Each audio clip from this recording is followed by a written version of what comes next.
Hello there, welcome to my humble little channel. My name is Adam Weir. Now, I want to talk about happiness. Now, I'd say in this moment in my life, I'm pretty happy, I'm pretty content. Nothing's perfect, but overall, my happiness levels is probably the highest that it's ever been in my life, except from maybe when I was a newborn and everything's bliss and you don't know what's going on, so everything's just totally fine. Of course, you're crying all the time, but um, I'd say there's two reasons why I'm happy. One, my circumstances. I've been blessed a pretty good life. I've got a loving mother. I was going to say a loving family, but my family is a bit broken apart. But I've got a loving mother.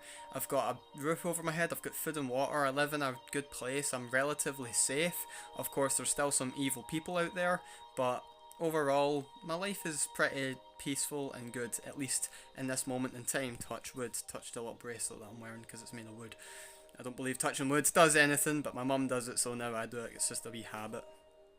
And the second thing is myself. I've built this happiness myself through quitting addiction, through quitting prawn hub, cannabis, alcohol, um, and just overall being lazy. Now, I'm still pretty lazy. That's something I'm working on. I'm still pretty slothful. I don't do as much as I would like to, but I'm working towards that. I'm also at this moment in my life still struggling with the vape, but I know I'm going to break that habit soon. It's just a matter of time because I want to have full control over my lungs, full control over my mind and my body and my spirit. And I need to do what's best for me. And if you want to become happy, you need to meditate, look within, and ask yourself, what is it that's making you unhappy? Is it an addiction? Is it a relationship? Is it, your circumstances? That, of course, there's many things that you can't change, but there's also many things that you can change. Your mental health, your body, your connection to your inner divinity.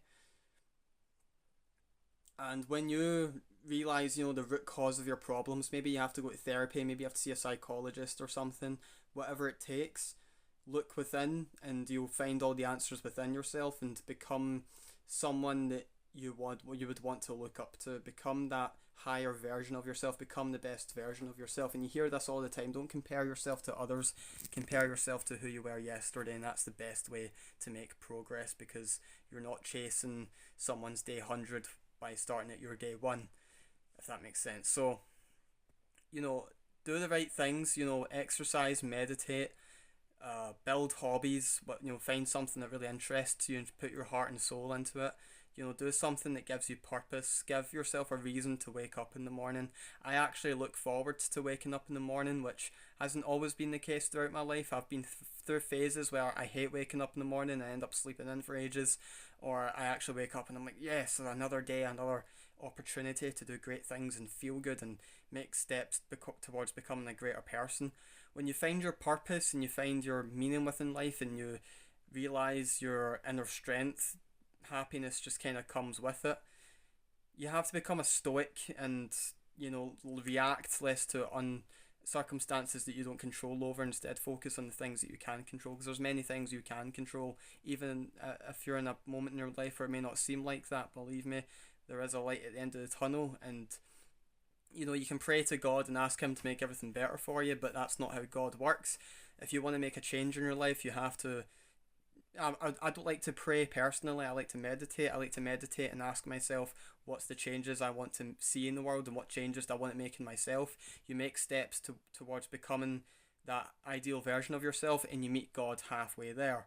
That's the way I look at it, because as a religious person will pray to God to make changes in his life. Like, for example, a religious person would plant a seed and pray to God that it will grow, whereas a spiritual person would water the seed. So you have to make changes yourself. We live in a material world, and you have to actually put in effort if you want to see a difference in your life and the world around you. And when you do become happier, you smile more, you have a better uplifting energy, the world reflects it back to you in ways that are kind of subtle, at least from the beginning.